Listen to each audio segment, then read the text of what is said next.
On Sunday, July 20th, 2025, a sequence of 3 earthquakes hit offshore Kamchatka, eastern Russia.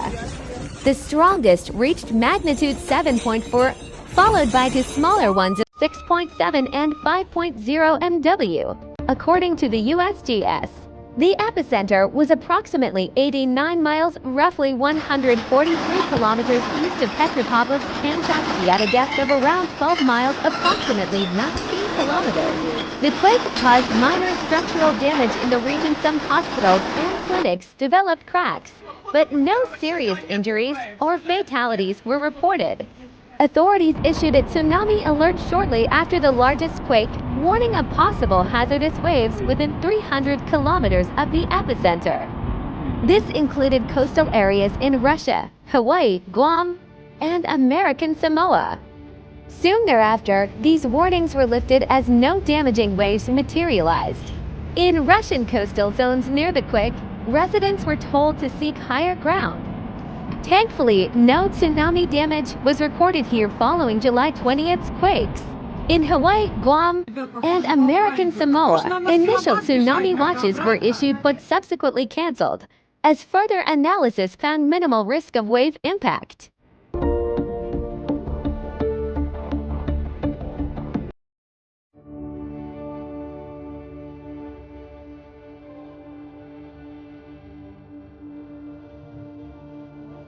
A magnitude 8.8 earthquake struck offshore again near the Kamchatka Peninsula in Russia on July 30, 2025. Centered approximately 119 to 126 kilometers east-southeast of Petropavlovsk-Kamchatsky at a shallow depth of approximately 19.3 kilometers. It's the strongest quake in that region since 1952. The shaking lasted for several minutes, with witnesses describing it as continuous and intense, prompting many to evacuate buildings mid-quake. In Severokurilsk, Kuril Islands, Russia, tsunami waves exceeded 3 meters, peaking at around 5 meters, causing flooding and damage to port areas and infrastructure. Authorities evacuated nearly 2,000 residents and declared a state of emergency. Buildings were shaken and damaged, including kindergartens and hospitals. Several minor injuries occurred, but no confirmed fatalities were reported. Emergency services responded swiftly.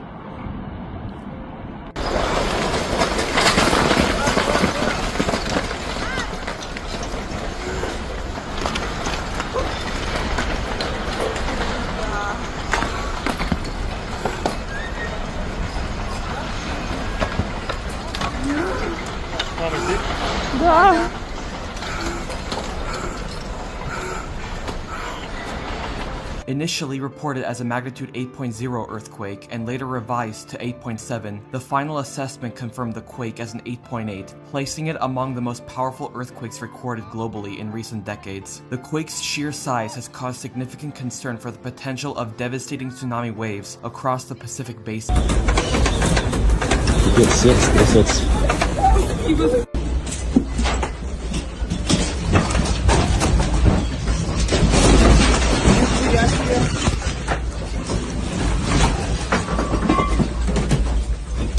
Hawaii experienced waves of about 1.7 meters, prompting temporary airport closures and coastal evacuations before warnings were downgraded. Smaller waves of 0.3 to 0.5 meters impacted the U.S. West Coast and British Columbia. Other regions receiving alerts included French Polynesia up to 4 meters expected, Chile, Ecuador, Peru, Mexico, Taiwan, Philippines, Guam, and other Pacific islands, with precautionary evacuations or advisories.